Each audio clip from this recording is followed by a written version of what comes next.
بسم اللہ الرحمن الرحیم۔ السلام علیکم۔ کہانی ہب آفیشیل میں خوش آمدید۔ آج پھر دوستوں میں آپ کے لیے ایک بہت ہی اچھی اور سچی کہانی لے کر آئی ہوں۔ نئے آنے والے دوستوں سے گزارش ہے کہ وہ میرا چینل کو سبسکرائب کریں اور بیل آئیکن کو پریس کریں۔ تو چلیں بڑھتے ہیں کہانی کی جانب۔ رات کے پرسکون ماحول میں فیضان کی چیخ بلند ہوئی اور وہ گھبرا کر اٹھ بیٹھا۔ فیضان کی چیخ سن کر شعیب بھی اٹھ بیٹھا۔ کیا ہوا فیضان؟ شعیب نے دوڑ کر اس کے پاس آ کر پوچھا۔ فیضان کا دل زور زور سے دھڑک رہا تھا، پورا بدن پسینے سے شرابور تھا اور وہ بڑی گہری گہری سانسیں لے رہا تھا۔ شعیب نے پاس رکھے ہوئے ٹیبل سے جگ اٹھا کر گلاس میں پانی انڈیلا۔ یہ لو پانی پیو۔ شعیب نے پانی کا گلاس فیضان کی جانب بڑھایا۔ فیضان نے پانی لیا اور ایک ہی سانس میں پانی پی گیا۔ اب بتا یار کیا ہوا تھا؟ شعیب نے فیضان کو سنبھالتے ہوئے پوچھا۔ یار بہت ہی ڈراؤنا خواب دیکھا ہے، اس وجہ سے ڈر گیا تھا۔ فیضان نے اپنے چہرے سے پسینہ صاف کرتے ہوئے کہا۔ آج کل تو تم روز ہی خواب میں ڈر جاتے ہو، اللہ کا ذکر کر کے سویا کرو تو پھر ڈراؤنے خواب نہیں آئیں گے۔ شعیب نے اسے مشورہ دیا۔ اف اللہ، اتنا بھیانک خواب تھا؟ فیضان بڑبڑایا۔ کیا دیکھا تھا خواب میں؟ شعیب نے پوچھا۔ یار شعیب، میں ایک ہی خواب مسلسل کئی روز سے دیکھ رہا ہوں۔ میں نے خواب میں دیکھا کہ میں ایک بہت ہی ویران سی جگہ پر کھڑا ہوں اور وہ جگہ بہت ہی وحشت ناک تھی۔ ہر طرف ویرانی ہی ویرانی تھی، وہاں کسی زی رخ کا نام و نشان تک نہ تھا۔ میں جس جگہ کھڑا تھا وہاں میرے سامنے ایک قبر بنی ہوئی تھی۔ میں اس قبر کو دیکھ رہا ہوتا ہوں کہ مجھے اس قبر سے آواز آتی ہے، فیضان مجھے بچا لو، باہر نکالو مجھے یہاں سے، میں زندہ ہوں، مجھے بچا لو، میں مرنا نہیں چاہتی ہوں۔ اور پھر اچانک ہی قبر پھٹ جاتی ہے اور میں ڈر کر 2 قدم پیچھے ہٹ جاتا ہوں۔ قبر میں ایک بہت ہی حسین دوشیزہ کفن میں لپٹی ہوتی ہے۔ وہ بہت ہی حسین تھی، اس کا چہرہ چمکتا ہوا رنگ، بڑی بڑی کالی سیاہ آنکھیں اور لمبے لمبے بال اس کے حسین چہرے پر بکھرے ہوئے تھے۔ وہ مجھ سے کہتی ہے، فیضان مجھے یہاں سے باہر نکالو ورنہ میں مر جاؤں گی۔ وہ یہ الفاظ بار بار کہہ رہی تھی لیکن میں نے اس کی ایک نہ سنی اور اسے ڈری ڈری نظروں سے دیکھتا رہا۔ پھر میں نے ایک بہت ہی بھیانک منظر دیکھا جسے دیکھ کر میرے رونگٹے کھڑے ہو گئے۔ قبر آہستہ آہستہ بند ہو رہی تھی اور اس دوشیزہ کی چیخیں بلند ہونے لگی۔ فیضان مجھے یہاں سے باہر نکالو ورنہ میں مر جاؤں گی۔ وہ چیخ چیخ کر یہ الفاظ کہہ رہی تھی اور میں اسے ڈرا ہوا دیکھ رہا تھا۔ اچانک ہی اس دوشیزہ نے ہاتھ اوپر اٹھایا تو اس کا بازو بڑھنے لگا۔ میں یہ منظر دیکھ کر کام کیا۔ اس دوشیزہ کا بازو اتنا لمبا ہو گیا کہ اس کا ہاتھ میری گردن تک آ پہنچا۔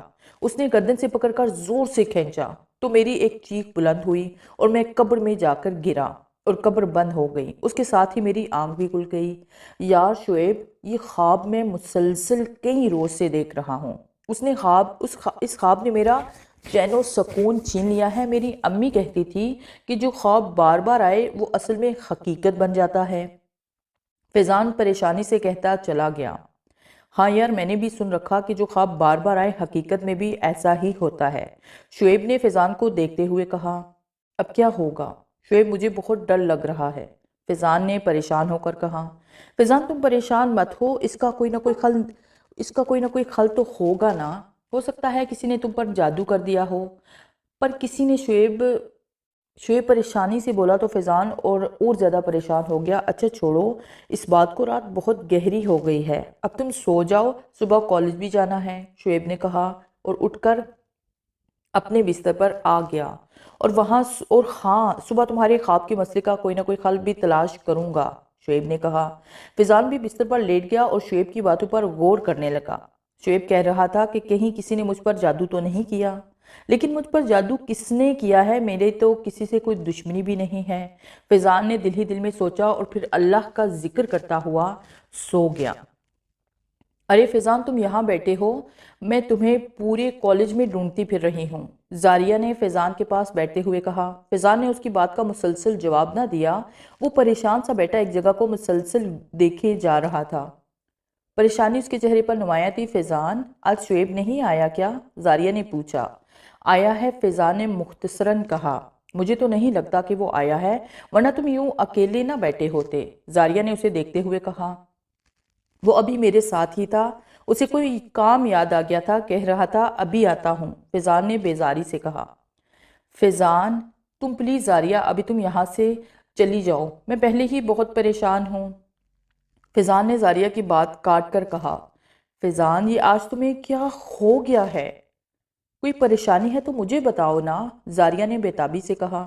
پلیز زاریہ تم اس وقت یہاں سے چلی جاؤ، مجھے اکیلا چھوڑ دو، فیضان نے غصے سے کہا تو زاریہ کی آنکھوں میں آنسو آ گئے، کیونکہ آج سے پہلے فیضان نے کبھی اسے اس لہجے میں بات نہیں کی تھی۔ اتنے میں شعیب بھی وہاں آ گیا، اس نے بھی ان کی بات سن لی تھی۔ فیضان تم تو اب بھی مجھ سے تنگ آ گئے ہو، زاریہ آنکھوں سے آنسو صاف کرتے ہوئے بولی اور اٹھ کر وہاں سے چل دی۔ ارے زاریہ رکو، شعیب نے اسے آواز دی، لیکن وہ رکی نہ تھی، بس چند ہی لمحوں میں اس کی نظروں سے اوجھل ہو گئی۔ ارے فیضان تم بھی نہ ایسے ہی اپنا غصہ دوسروں پر نکالتے ہو، دیکھو اب وہ تم سے ناراض ہو کر چلی گئی ہے۔ شعیب نے اس کے پاس بیٹھ کر کہا، یار میں کیا کروں، مجھے کچھ بھی سمجھ نہیں آ رہی، کسی سے بات کرنے کو ذرا بھی دل نہیں کرتا ہے۔ فیضان نے بیزاری سے کہا، لیکن پھر بھی تم نے زاریہ سے اس طرح سے بات نہیں کرنی چاہیے تھی، وہ تم سے بے پناہ محبت کرتی ہے۔ شعیب نے اسے دیکھتے ہی کہا، اچھا چھوڑو اسے، میں اسے منا لوں گا اور وہ مان بھی جائے گی، تم یہ بتاؤ کہ میرا کام کیا ہے کہ نہیں؟ فیضان نے پوچھا۔ ہاں یار، ایک لڑکے نے ایک بزرگ کا بتایا ہے، لیکن وہ بزرگ صرف اسی سے ملتے ہیں جو سچ میں مصیبت میں ہو۔ شعیب نے اسے بتایا۔ یار شعیب، وہ دوسرے عاملوں کی طرح ہی جھوٹا ہوگا، ان کا تو کام ہی پیسے اکٹھا کرنا ہے۔ اس ایک ہفتے میں 15,000 روپے ان عاملوں کی نظر ہو گیا ہے۔ فیضان نے آہستہ سے کہا، نہیں یار، وہ لڑکا کہہ رہا تھا کہ وہ بزرگ پیسے نہیں لیتے ہیں اور کام بھی کر دیتے ہیں۔ شعیب نے اس کے کندھے پر ہاتھ رکھ کر کہا، مجھے تو نہیں لگتا ہے کہ وہ پیسے بھی نہ لیں اور کام بھی کر دیں۔ فیضان نے بیزاری سے کہا، لیکن یار ہمیں ان کے پاس جانا چاہیے، ہو سکتا ہے وہ تمہارا کام کر دیں۔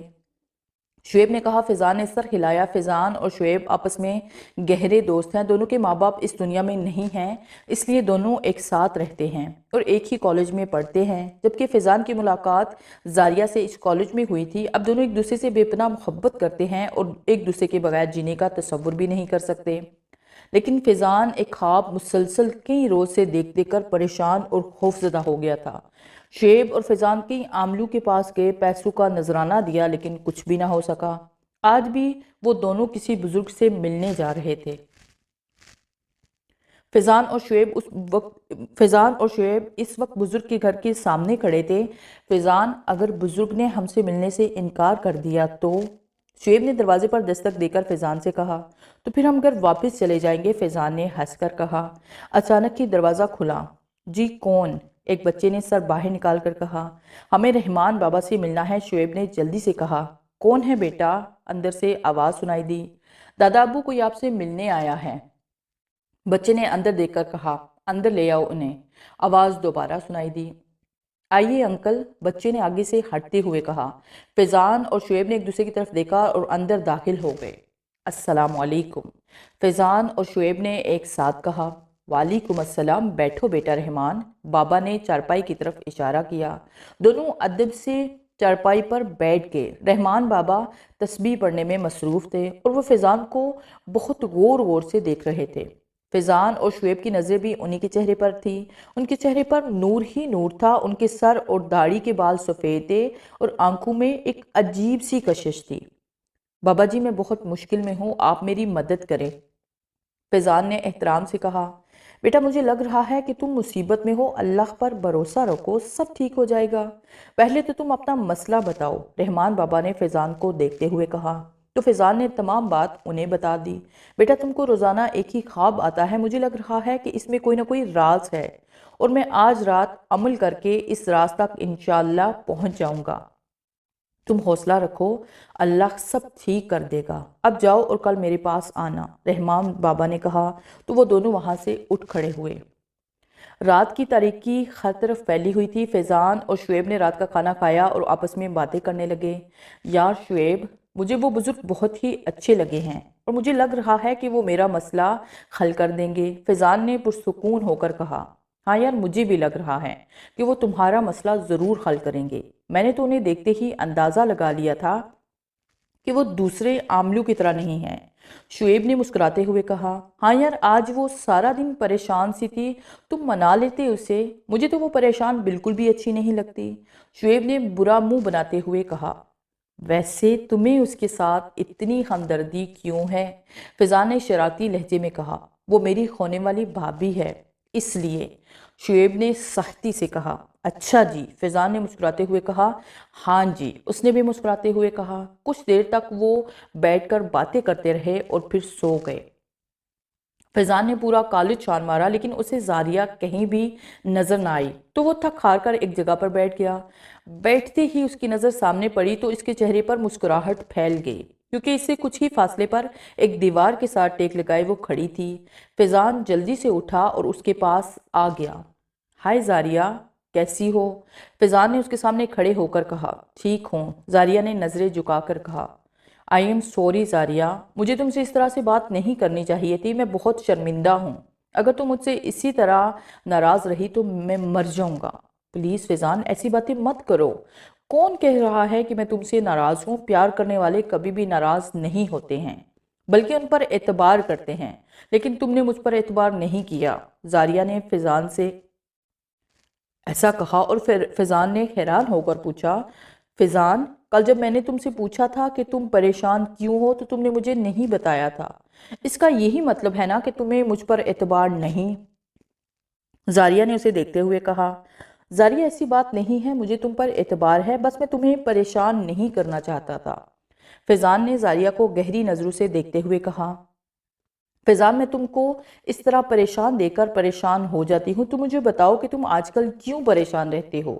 زاریہ نے پوچھا۔ تو فضان نے ساری بات زاریہ کو بتا دی، جسے سن کر وہ اور زیادہ پریشان ہو گئی تھی۔ لیکن زاریہ، اب تمہیں پریشان ہونے کی ضرورت نہیں ہے، رحمان بابا میری مدد کرنے کو تیار ہو گئے ہیں۔ فضان نے زاریہ کا ہاتھ آہستہ سے دباتے ہوئے کہا۔ تو زاریہ مسکرا دی۔ میں کب سے دیکھ رہا ہوں تم دونوں ہاتھ میں ہاتھ تھامے مسکرا رہے ہو۔ شادی کی تاریخ طے ہو گئی ہے کیا؟ شعیب نے شرارت سے کہا۔ ارے شعیب، تم کب آئے؟ فضان نے پوچھا۔ میرے خیال میں آج سے تقریباً 22 سال پہلے اس دنیا میں آیا تھا، شعیب نے سنجیدہ ہو کر کہا۔ شعیب، تم بھی نا، زاریہ نے ہنستے ہوئے کہا۔ اتنے میں کلاس کا ٹائم ہو گیا تو وہ تینوں کلاس کی طرف بڑھ گئے۔ فضان اور شعیب اس وقت رحمان بابا کے پاس بیٹھے تھے۔ بیٹا، کل رات میں نے عمل کیا تھا اور میں سب کچھ جان گیا ہوں، رحمان بابا نے فضان کو گہری نظروں سے دیکھتے ہوئے کہا۔ سچ بابا جی؟ آپ میرے خواب کا راز جان گئے ہیں؟ فضان نے خوش ہوتے ہوئے کہا۔ ہاں بیٹا، میں تمہارے خواب کا راز جان گیا ہوں، تمہارے خواب کے پیچھے ایک کہانی چھپی ہوئی ہے جسے میں جان گیا ہوں، رحمان بابا نے کہا۔ کیسی کہانی بابا جی؟ شعیب نے تجسس سے پوچھا۔ بیٹا، آج سے 100 سال پہلے ایک گاؤں میں سادھو رہتا تھا، وہ ہندو تھا، اس کے پاس بہت سی طاقتیں تھیں، اس نے یہ طاقتیں چلے کر کر کے اور بے گناہ اور معصوم انسانوں کو قتل کر کے حاصل کی تھی۔ سادھو کے گھر ایک بیٹی پیدا ہوئی اور وہ بہت ہی خوبصورت تھی، اس لیے سادھو نے اس کا نام حسینہ رکھ دیا۔ حسینہ جب جوان ہوئی تو اس کے حسن میں مزید اضافہ ہو گیا۔ گاؤں کے تمام لڑکے اس کے عشق میں گرفتار ہو گئے، لیکن وہ کسی کو بھی پسند نہیں کرتی تھی۔ پھر ایک دن اس گاؤں میں ایک لڑکا آیا جس کا نام فیضان تھا، گاؤں کے تمام لڑکوں سے زیادہ خوبصورت تھا اور وہ مسلمان تھا۔ فیضان نے حسینہ کو دیکھا ہوا تھا لیکن وہ اس کا عاشق نہیں تھا، کیونکہ اس کے دل میں صرف اور صرف مومنہ تھی۔ مومنہ اس کی کزن تھی اور وہ دونوں ایک دوسرے کو پسند بھی کرتے تھے۔ حسینہ نے جب فیضان کو دیکھا تو وہ اسی کی ہو کر رہ گئی، وہ فیضان کو پسند کرنے لگی، اس کے دل میں صرف اور صرف فیضان کے لیے پیار تھا اور وہ اسے دیوانگی کی حد تک چاہنے لگی۔ پھر ایک دن سادھو نے حسینہ کو اپنے پاس بلایا اور اپنی تمام طاقتیں حسینہ کو دے دی اور اس کے کچھ ہی دنوں بعد وہ مر گیا۔ حسینہ اب اس دنیا میں اکیلی رہ گئی تھی، اس کی ماں تو اس کے پیدا ہونے کے بعد ہی فوت ہو گئی تھی۔ حسینہ نے اپنے باپ سادھو کے ادھورے چیلے کو مکمل کیا اور بڑی بڑی طاقتیں حاصل کی۔ ایک دن حسینہ نے سوچا کہ وہ دیکھے کہ فیضان کے دل میں اس کے لیے کتنی محبت ہے، لہٰذا اس نے منتر پڑھا اور فیضان کے دل کا حال جاننے لگی۔ لیکن جب اسے پتہ چلا کہ فیضان کے دل میں صرف اور صرف مومنہ کے لیے پیار ہے تو وہ غصے سے سرخ ہو گئی۔ اس نے بہت ہی بھیانک طریقے سے مومنہ کو قتل کر دیا۔ کسی کو شک بھی نہ ہوا کہ یہ کام حسینہ نے کیا ہے، اس سب کے سامنے معصوم بنی ہوئی تھی۔ اور پھر کچھ ہی دنوں بعد حسینہ نے فیضان کے ساتھ اظہار محبت کر دیا۔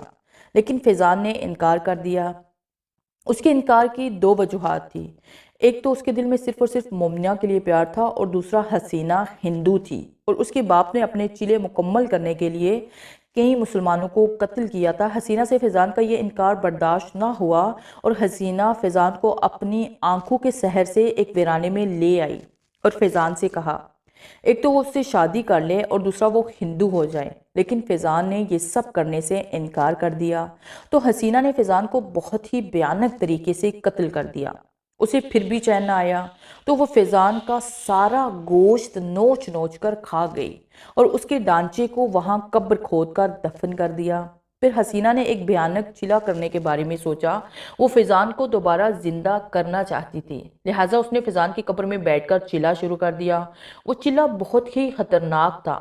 چلہ ناکام ہونے کی صورت میں وہ خود اس قبر میں زندہ دفن ہو گئی۔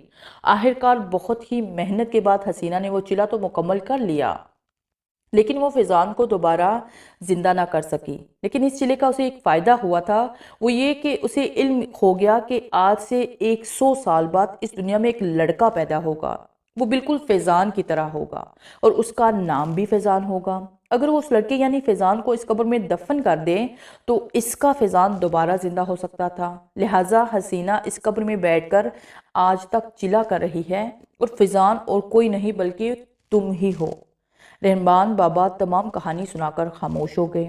فیضان اور شعیب ایک دوسرے کو حیران ہو کر دیکھنے لگے، اور اب حسینہ 300 سال کے چلے کے بعد اتنی طاقتور ہو گئی تھی کہ وہ تمہارے خواب میں بھی تمہیں نظر آنے لگی ہے، وہ بار بار تمہارے خواب میں تمہیں ڈرانے کے لیے آتی ہے، اور کچھ ہی دنوں بعد وہ تم کو اس ویرانے میں بھی لے جائے گی۔ رحمان بابا نے فیضان کو دیکھتے ہوئے کہا، کیا؟ فیضان نے ڈرتے ہوئے کہا، لیکن بیٹا تم پریشان مت ہو، میں اسے ایسا نہیں کرنے دوں گا، لیکن اس کے لیے تمہیں بھی محنت کرنا پڑے گی۔ رحمان بابا نے آہستہ سے کہا، کیسی محنت بابا جی؟ فیضان نے حیران ہو کر کہا، اس کے لیے تمہیں ایک چلہ کرنا پڑے گا، اور چلہ تم نے اسی ویرانے میں قبر کے پاس کرنا ہوگا۔ رحمان بابا نے اسے بتایا۔ کیا؟ فیضان نے تقریباً چیختے ہوئے کہا۔ رحمان بابا چلہ آپ کر لینا، فیضان چلہ کیسے کر سکتا ہے؟ شعیب نے رحمان بابا کو بغور دیکھتے ہوئے کہا، نہیں بیٹا، میں وہ چلہ نہیں کر سکتا، اگر میرے بس میں ہوتا تو میں چلہ ضرور کرتا۔ اگر تم اپنے آپ کو بچانا چاہتے ہو تو وہ چلہ لازمی کرنا ہوگا۔ چلہ ایک ہی رات کا ہے لیکن بہت ہی بھیانک ہے، رحمان بابا نے فیضان کو کہا۔ فیضان نے پرجوش انداز میں کہا، تمہارا جوش دیکھ کر مجھے لگ رہا ہے کہ تم چلہ ضرور کرو گے اور کامیاب ہوگے۔ رحمان بابا نے مسکراتے ہوئے کہا، بس بابا آپ مجھے چلہ کا ورد اور اسے کرنے کا طریقہ بتا دیں۔ فیضان نے رحمان بابا کو دیکھتے ہوئے کہا، بیٹا چلہ تم نے اسی ویرانے میں بیٹھ کر کرنا ہوگا، تم نے اس قبر سے تھوڑی مٹی اٹھانی ہے اور اس مٹی کو تم نے حصار کے اندر رکھ کر اس پر چلہ کرنا ہوگا۔ جب تمہارا چلہ مکمل ہو جائے تو تم وہ مٹی دونوں ہاتھوں میں اٹھا کر باہر آ جانا۔ جب تم حصار سے باہر آؤ گے تو قبر پھٹ جائے گی، تو تم نے وہ مٹی اس پر پھینک دینی ہے، پھر وہ ہمیشہ ہمیشہ کے لیے اس قبر میں دفن ہو جائے گی۔ چلے کے دوران حسینہ کی غلام بدروحیں، جن اور بھوت تمہیں ڈرانے کی کوشش کریں گی، لیکن تم نے حصار سے باہر نہیں نکلنا ہے۔ حصار سے باہر جو کچھ بھی ہوگا نظر کا دھوکہ ہوگا۔ اگر تم حصار سے باہر نکلے تو تمہاری موت یقینی ہوگی۔ رحمان بابا نے فیضان کو سمجھایا۔ بابا آپ فکر نہ کریں، میں حصار سے باہر نہیں نکلوں گا چاہے کچھ بھی ہو جائے، فیضان نے اٹل لہجے میں کہا۔ لیکن فیضان میں تمہیں وہاں اکیلا نہیں جانے دوں گا، میں بھی تمہارے ساتھ چلوں گا۔ میں ان دوستوں میں سے نہیں ہوں جو مصیبت کے وقت ساتھ چھوڑ دیتے ہیں۔ شعیب نے فیضان کی طرف دیکھ کر کہا، بیٹا ہر کسی کو تم جیسے دوست بہت کم ملتے ہیں۔ فیضان بیٹا تم بہت خوش قسمت ہو کہ تمہیں شعیب جیسا دوست ملا، لیکن شعیب بیٹا تم اس کے ساتھ نہیں جا سکتے ہو، اسے اکیلے وہاں جانا ہوگا۔ رحمان بابا نے شعیب کی طرف دیکھتے ہوئے کہا، شعیب تم بے فکر رہو، میں چلہ کر لوں گا، مجھے تم جیسے دوست پر فخر ہے، اور میں اس حسینہ کو ہمیشہ کے لیے قبر میں دفن کر دوں گا۔ وہ نہ تو فیضان کو اس وقت حاصل کر سکی تھی اور نہ اب کر سکے گی، میں اس کی ہر خواہش پر پانی پھیر دوں گا۔ فیضان نے شعیب کے کندھے پر ہاتھ رکھا، انشاءاللہ تم ضرور کامیاب ہوگے۔ شعیب نے مسکراتے ہوئے کہا۔ پھر رحمان بابا نے اسے چلے کا ورد بتایا اور وہ دونوں گھر واپس آ گئے۔ گھر آ کر فیضان نے زاریہ کو بھی گھر بلا لیا۔ فیضان، اگر تمہیں کچھ ہو گیا تو میں جیتے جی مر جاؤں گی، تمہارے بغیر جینے کا تصور بھی نہیں کر سکتی۔ زاریہ نے روحانسی لہجے میں کہا، زاریہ مجھے کچھ نہیں ہوگا، اگر تم اس طرح روتی رہی تو میں حوصلہ ہار جاؤں گا اور میں چلا کبھی بھی نہیں کر پاؤں گا۔ فیضان نے جذباتی لہجے میں کہا، نہیں فیضان، تم ہمت نہیں ہارو گے، میں ہر دم تمہارے ساتھ ہوں۔ زاریہ نے اپنے آنسو صاف کرتے ہوئے کہا۔ فیضان مسکرا دیا، شعیب، زاریہ کا خیال رکھنا، اور اگر مجھے کچھ ہو گیا تو؟ نہیں فیضان نہیں، تمہیں کچھ نہیں ہوگا اور انشاءاللہ تم چلا کرنے میں ضرور کامیاب ہو جاؤ گے۔ شعیب نے فیضان کی بات کاٹ کر کہا، انشاءاللہ، فیضان نے مسکراتے ہوئے کہا۔ فیضان، تم بھی اپنا بہت خیال رکھنا، میری دعائیں ہر دم تمہارے ساتھ ہوں گی۔ زاریہ نے اسے دیکھتے ہوئے کہا، زاریہ اور شعیب، تم دونوں نے ہی تو اتنا حوصلہ دیا ہے کہ میں چلا کرنے کے لیے تیار ہو گیا ہوں۔ اگر تم دونوں میرا ساتھ نہ دیتے تو شاید میں کبھی بھی چلا نہ کر پاتا، اور اس اللہ کا بہت کرم ہے میرے پر، اور وہ مجھے اس چلے میں ضرور کامیاب کرے گا۔ وہ تو بڑا غفور ہے، ہمیں اس کی رحمت سے مایوس نہیں ہونا چاہیے۔ فیضان نے مسکراتے ہوئے کہا۔ تو زاریہ اور شعیب بھی مسکرا دیے۔ پھر فیضان شعیب سے گلے ملا اور موٹر سائیکل پر بیٹھ کر ویرانے کی طرف روانہ ہو گیا۔ کافی ڈھونڈنے کے بعد فیضان کو وہ قبر مل ہی گئی۔ فیضان نے اپنا موٹر سائیکل ایک درخت کے نیچے کھڑا کیا اور رات کا انتظار کرنے لگا۔ شام کے سائے گہرے ہونے لگے تھے، اندھیرا آہستہ آہستہ بڑھ رہا تھا۔ جیسے جیسے وقت گزر رہا تھا، فیضان کا دل اتنی ہی تیزی سے دھڑک رہا تھا۔ وہ بے چینی سے ادھر ادھر ٹہل رہا تھا، ایک انجانا سا خوف اسے محسوس ہو رہا تھا۔ آخر اللہ اللہ کر کے وہ وقت بھی آ گیا جس کا فیضان کو بے چینی سے انتظار تھا۔ فیضان نے ایک نظر پورے ویرانے میں دوڑائی تو ویرانہ چاند کی ہلکی ہلکی روشنی میں بہت ہی پر اسرار اور وحشت ناک لگ رہا تھا۔ فیضان نے ڈرتے ڈرتے قبر سے مٹی اٹھائی اور مٹی کو حصار میں رکھ کر چلا شروع کر دیا۔ ابھی اسے چلا شروع کیے 1 گھنٹہ ہی گزرا تھا کہ اس خاموش ویرانے میں گھنگرو کی چھن چھن کی آواز گونج اٹھی۔ فیضان نے دھڑکتے ہوئے دل کے ساتھ ساتھ ادھر ادھر دیکھا تو اسے دور ہی ایک سایہ بڑھتا ہوا محسوس ہوا۔ فیضان کا دل ایک انجانے خوف سے دھڑکا۔ اس نے اپنی نگاہیں اسی پر مرکوز کر دی۔ جیسے جیسے وہ سایہ قریب آ رہا تھا، گھنگرو کی چھن چھن بھی تیز ہو رہی تھی۔ فیضان نے ایک گہرا سانس لیا اور آنکھیں بند کر کے ورد پڑھنے لگا۔ اچانک ہی فیضان کو اپنے بدن میں ایک سرد لہر اٹھتی ہوئی محسوس ہوئی، کیونکہ اس بار اسے گھنگرو کی آواز بالکل قریب سے سنائی دے رہی تھی۔ دوسرے ہی لمحے فیضان نے اپنی آنکھیں کھولی، سامنے دیکھتے ہوئے فیضان کا دل بری طرح سے دھڑکا۔ ایک نہایت ہی حسین اور نوجوان لڑکی اس کے سامنے کھڑی تھی۔ وہ گور گور کر فیضان کو دیکھ رہی تھی۔ اس لڑکی نے اسے کہا، اے نوجوان، چلا جا یہاں سے ورنہ مارا جائے گا، اگر اپنی زندگی چاہتے ہو تو یہاں سے بھاگ جاؤ، غصے سے وہ بولی۔ لیکن فیضان نے اس پر توجہ نہ دی اور اپنا ورد پڑھتا رہا۔ میں کہتی ہوں چلے جاؤ یہاں سے ورنہ تمہارا وہ حال کروں گی کہ کسی کو تمہاری ہڈیاں تک نہ ملیں گی۔ وہ غضبناک ہو کر بولی، تو ایسے نہیں مانے گا، ابھی تجھے بتاتی ہوں۔ اتنا کہہ کر اس لڑکی نے اپنے بازو پر زور سے کاٹا تو اس کے بازو سے خون بہنے لگا۔ اس نے اپنے بازو کا رخ زمین کی طرف کر دیا۔ جیسے ہی اس کے خون کا ایک قطرہ زمین پر گرا تو وہاں سے دھواں اٹھنا شروع ہو گیا۔ جیسے جیسے اس کا خون زمین پر گر رہا تھا، دھواں اتنی ہی تیزی سے چڑھ رہا تھا۔ فیضان کا تمام جسم پسینے سے شرابور ہو گیا۔ خوف اور دہشت کی وجہ سے وہ کانپ اٹھا۔ دھوئیں سے ایک گراہٹ کی آواز ابری اور ایک بہت ہی بھیانک چہرہ دھوئیں سے باہر نکلا۔ اس کا قد تقریباً 10 فٹ ہوگا۔ اس کے پورے جسم پر کالے کالے لمبے بال تھے اور اس کا منہ بیریے کی طرح خوفناک تھا۔ وہ غراتا ہوا دھوئیں سے باہر نکلا اور فیضان کو گور گور کر دیکھنے لگا۔ اس کے دیکھنے کا انداز بہت ہی خوفناک تھا۔ اس کی سرخ آنکھوں میں وحشت ہی وحشت تھی۔ اس کے اندازے سے لگ رہا تھا کہ یہ پورے ویرانے کو تباہ کر دے گا۔ پھر اس بیڑیے نمے درندے نے اپنا ایک پاؤں اوپر اٹھا کر زمین پر زور سے مارا تو زمین میں دراڑیں پڑنے لگیں۔ فیضان ڈری ڈری نظروں سے اسے دیکھ رہا تھا۔ اس کی زبان سے ورد کے الفاظ بھی مشکل سے ادا ہو رہے تھے۔ دیکھا میری طاقت؟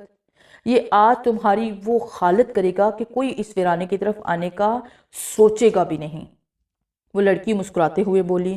فیضان ٹکٹکی باندھے اسے دیکھنے لگا، لیکن اب میں تمہیں ایک موقع دیتی ہوں، اگر تو جانا چاہتا ہے تو چلا جا، اس لڑکی نے مسکراتے ہوئے کہا۔ لیکن فیضان نے اس کی ایک نہ سنی۔ اسے اندازہ ہو گیا تھا کہ یہ سب اسے حصار سے باہر نکالنے کی چال ہے، لیکن اتنی جلدی فیضان بھی ہار ماننے والا نہیں تھا۔ اسے یہ بھی اندازہ ہو گیا تھا کہ جب تک وہ حصار میں ہے اسے کوئی بھی نقصان نہیں پہنچا سکتا۔ جب اس لڑکی نے دیکھا کہ فیضان اس کی بات ماننے کو تیار نہیں ہے، وہ غصے سے سرخ ہونے لگی۔ مار دو اسے، وہ لڑکی اس درندے کی طرف دیکھ کر بولی تو اس خوفناک درندے نے ایک چیخ ماری اور فیضان کی طرف دوڑ لگا دی۔ اس کی چیخ سے سارا ویرانہ لرز اٹھا تھا اور فیضان کا دل بھی اس کی چیخ سن کر دہل گیا تھا۔ جیسے ہی وہ خوفناک درندہ حصار سے ٹکرایا، اسے ایک کرنٹ سا لگا اور وہ دور جا گرا۔ اس کی بھیانک چیخوں سے پورے ویرانے کو ہلا کر رکھ دیا۔ اس خوفناک درندے کا جسم اب آہستہ آہستہ سکڑنے لگا تھا۔ کچھ ہی دیر بعد اس کا قد 1 فٹ کا ہو گیا تھا۔ پھر اچانک ہی اس کے جسم سے آگ کا ایک شعلہ بھڑکا اور اس کے جسم کو آگ لگ گئی۔ جب اس لڑکی نے یہ منظر دیکھا تو چیختی ہوئی وہاں سے غائب ہو گئی۔ فیضان نے اللہ کا شکر ادا کیا اور اپنا ورد پڑھتا رہا۔ کچھ ہی دیر بعد فیضان نے سر اٹھا کر سامنے دیکھا تو اسے کوئی شخص اپنی طرف آتا دکھائی دیا۔ جب وہ قریب آیا تو فیضان نے اسے پہچان لیا۔ وہ شعیب تھا۔ فیضان اسے حیرت زدہ نظروں سے دیکھ رہا تھا اور ساتھ ہی ورد بھی پڑھ رہا تھا۔ فیضان، وہ زاریہ کی طبیعت بہت خراب ہے، وہ بے ہوش ہے، وہ بے ہوشی میں بھی بار بار تمہارا نام لے رہی ہے، تم جلدی سے میرے ساتھ چلو۔ رحمان بابا کہہ رہے تھے کہ تم اپنا چلا کل مکمل کر لینا، شعیب نے جلدی جلدی کہا۔ فیضان نے جب یہ سنا تو وہ لرز اٹھا۔ وہ اپنی جگہ سے اٹھنے والا تھا کہ اسے رحمان بابا کی بات یاد آ گئی کہ جو کچھ بھی ہوگا نظر کا دھوکہ ہوگا۔ لہٰذا فیضان یہ سوچ کر بیٹھا رہا اور ورد پڑھتا رہا، جلدی کرو فیضان ورنہ زاریہ مر جائے گی، اس کی حالت بہت ہی خراب ہے، شعیب نے بےتابی سے کہا۔ لیکن فیضان اپنی جگہ سے نہ اٹھا۔ اچانک ہی اس قبر سے آگ کا ایک شعلہ اٹھا اور شعیب سے ٹکرایا تو اسے آگ لگ گئی اور شعیب کی خوفناک اور درد بری چیخیں وہاں گونجنے لگی۔ فیضان نے اپنے جگری دوست کی یہ حالت دیکھی تو اس کی آنکھیں آنسوں سے تر ہو گئی۔ آنسو اس کی آنکھوں سے رکنے کا نام ہی نہیں لے رہے تھے۔ فیضان نے جب سامنے دیکھا تو اسے اپنا دل حلق میں اٹکتا ہوا محسوس ہوا، کیونکہ شعیب اس کے سامنے کھڑا اسے گھور رہا تھا۔ اس کی حالت بہت ہی خراب تھی، اس کا تمام جسم کوئلے کی مانند جلا ہوا تھا اور گوشت اس کے جسم سے پگھل کر نیچے گر رہا تھا۔ کچھ ہی دیر بعد اس کا سارا جسم پگھل کر زمین میں جذب ہو گیا۔ فیضان نے اپنے آنسو صاف کیے اور ورد پڑھنے لگا۔ ساری رات فیضان کے ساتھ ایسے ہی واقعات پیش آتے رہے۔ کبھی خون کی بارش شروع ہو جاتی، کبھی کوئی خوفناک سایہ اسے اپنے ارد گرد نظر آتا تو کبھی زمین پھٹتی ہوئی اور ایسے خوفناک درندے باہر آتے جسے دیکھ کر فیضان کانپ اٹھتا۔ ابھی بھی چلا ختم ہونے میں 1 گھنٹہ باقی تھا۔ فیضان ورد پڑھنے میں مصروف تھا۔ اچانک ہی فیضان کو ایک طرف سے کسی لڑکی کی چیخنے کی آواز سنائی دی۔ فیضان نے اس طرف دیکھا تو اس کے جسم پر کپ کپی طاری ہو گئی۔ وہ سر تا پاؤں کانپ اٹھا۔ ایک ڈھانچہ زاریہ کو بالوں سے پکڑ کر گھسیٹتے ہوئے فیضان کی طرف بڑھ رہا تھا۔ اس ڈھانچے کے دوسرے ہاتھ میں خنجر تھا۔ قریب آتے ہی اس ڈھانچے نے زاریہ کو زمین پر پٹخ دیا۔ چھوڑ دو یہ چلا، ورنہ اس لڑکی کا گلا کاٹ لوں گا، اس ڈھانچے نے خنجر والے ہاتھ سے زاریہ کی طرف اشارہ کرتے ہوئے کہا۔ فیضان، تم یہ چلا چھوڑ دو، مجھے اس سے بچا لو، میں مرنا نہیں چاہتی ہوں، بلکہ میں تو تمہارے ساتھ جینا چاہتی ہوں، زاریہ نے روتے ہوئے کہا۔ لیکن فیضان نے اس کی طرف توجہ نہ دی اور ورد پڑھتا رہا، کیونکہ اسے یقین تھا کہ یہ اس کی زاریہ نہیں ہے۔ اگر اس کی زاریہ ہوتی تو وہ کبھی اسے چلا چھوڑنے کا نہ کہتی۔ وہ ڈھانچہ غصے کے عالم میں زاریہ کی طرف بڑھا۔ پلیز فیضان، مجھے بچا لو، زاریہ رو رو کر فیضان کی منتیں کر رہی تھی۔ اتنے میں ڈھانچہ زاریہ کے سر پر پہنچ گیا۔ اس نے زاریہ کو بالوں سے پکڑا اور زور سے اس کی گردن پر خنجر کا وار کیا تو زاریہ کا سر اس ڈھانچے کے ہاتھ میں رہ گیا۔ اس کا در کافی دیر تک لڑکھڑاتا رہا، پھر ٹھنڈا ہو گیا۔ فیضان کو اب دھوئیں کے علاوہ کچھ بھی نظر نہیں آ رہا تھا۔ کچھ دیر بعد جب دھواں ختم ہوا تو وہاں کچھ بھی نہیں تھا۔ پھر جب فیضان کا چلا مکمل ہوا تو فیضان نے مٹی دونوں ہاتھوں میں اٹھائی اور حصار سے باہر آ گیا۔ اچانک ہی آسمانی بجلی اس قبر پر پڑی تو قبر ایک دھماکے کے ساتھ پھٹ گئی۔ فیضان کو قبر کے اندر ایک حسینہ دکھائی دی، وہ لیٹی ہوئی تھی۔ فیضان، مجھے یہاں سے باہر نکالو ورنہ میں مر جاؤں گی، میں زندہ ہوں فیضان، مجھے باہر نکالو، حسینہ نے بےتابی سے کہا۔ اور پھر اچانک ہی اس کے ہاتھ بڑھنے لگے۔ جیسے ہی اس کے ہاتھ قبر سے باہر آئے تو فیضان نے وہ مٹی حسینہ پر پھینک دی۔ جیسے ہی مٹی حسینہ پر پڑی تو اس کی چیخوں کا سلسلہ شروع ہو گیا اور قبر ایک دھماکے کے ساتھ دوبارہ بند ہو گئی اور فیضان سجدے میں گر کر رونے لگا۔ پھر فیضان اٹھا، جیسے ہی اس نے سامنے دیکھا تو اس کی آنکھیں پھٹی کی پھٹی رہ گئی، کیونکہ فیضان کے سامنے اس کا خم شکل لڑکا کھڑا تھا جو مسکرا رہا تھا۔ شکریہ دوست، تم نے مجھے حسینہ سے بچا لیا۔ اگر حسینہ مجھے دوبارہ زندہ کر لیتی تو وہ مجھ سے انسانوں کا خون کرواتی اور میں نہ چاہتے ہوئے بھی انسانیت کا دشمن بن جاتا، لیکن تم نے مجھے بچا لیا ہے، اب میری روح پرسکون ہے۔ یہ کہتے ہی فیضان کے خم شکل کے گرد دھواں پھیلنے لگا اور پھر وہ دھوئیں کے ساتھ آسمان کی طرف چل پڑا۔ سب سے پہلے وہ رحمان بابا کے گھر گیا اور ان کا شکریہ ادا کیا۔ رحمان بابا نے بھی فیضان کو چلے میں کامیابی پر بہت بہت مبارکباد دی اور اسے گلے لگا لیا اور کہا، بیٹا تم نے بہت ہی اچھا کام کیا ہے حسینہ کو مار کر، تم نے انسانیت کو بچا لیا ہے، تم نے محنت کی اور اللہ نے تمہیں اس کا اجر دیا، خوش رہو بیٹا۔ رحمان بابا سے ملنے کے بعد جب وہ گھر پہنچا تو شعیب اور زاریہ اس کا بے چینی سے انتظار کر رہے تھے۔ جیسے ہی شعیب کی نظر فیضان پر پڑی وہ دوڑ کر اس کے گلے لگ گیا، بہت بہت مبارک ہو میرے دوست، میں بہت خوش ہوں، مجھے لگ رہا تھا کہ یہ دنیا کا سب سے بڑی خوشی ہے جو مجھے آج ملی ہے، میں اس دن کو کبھی بھی نہیں بھول پاؤں گا۔ فیضان نے مسکراتے ہوئے کہا، زاریہ کہاں ہے؟ فیضان نے بےتابی سے پوچھا۔ اے لو جی، زاری اتنی چھوٹی ہوگی کہ تمہیں نظر ہی نہیں آ رہی ہے؟ شعیب نے فیضان سے الگ ہو کر شرارت سے کہا تو زاریہ کہکہے لگا کر ہنسنے لگی۔ فیضان اور شعیب بھی زاریہ کو دیکھ کر ہنسنے لگے۔ لمبی باتیں کیا کرنی، قصہ مختصراً کچھ ماہ بعد فیضان نے زاریہ سے شادی کر لی اور شادی کے بعد زاریہ شعیب کے پیچھے پڑ گئی کہ اب میں تمہیں بھی شادی کروا کے رہوں گی۔ شعیب نے بھی اسے کہہ دیا کہ وہ خود ہی اس کے لیے لڑکی پسند کرے، مجھے کوئی اعتراض نہیں ہے۔ یہ بات سن کر فیضان اور زاریہ بہت خوش ہوئے اور زاریہ نے اس کے رشتہ تلاش کرنا شروع کر دیا اور پھر زاریہ نے اپنی دوست اشنا کو شعیب کے لیے پسند کر لیا اور پھر کچھ ہی دنوں بعد اسے شعیب کی شادی کر دی اور اب چاروں دوست بہت ہی خوشحال زندگی گزار